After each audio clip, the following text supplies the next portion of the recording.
ভোলার রাজাপুর ইউনিয়নে সদর উপজেলা পরিষদ নির্বাচনে চেয়ারম্যান প্রার্থী আলহাজ মোশাররফ হোসেনকে বিজয় করার লক্ষ্যে আনারস প্রতীকে ভোট চেয়ে মিছিল অনুষ্ঠিত হয়েছে।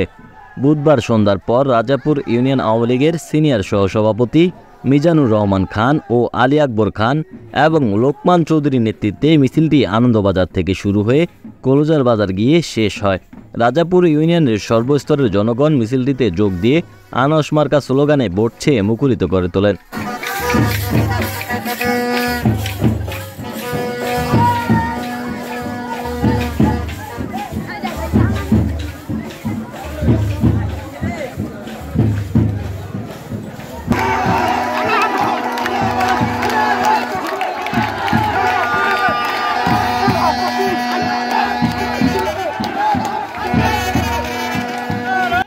মিছিল শেষে মিজানুর রহমান খান বলেন, আমরা রাজাপুরবাসী উপজেলার সকল উন্নয়ন অব্যাহত রাখতে আগামী 21 তারিখে আনারস প্রতীকে ভোট দিয়ে বিপুল ভোটে আলহাজ মোশাররফ হোসেনকে বিজয় করব।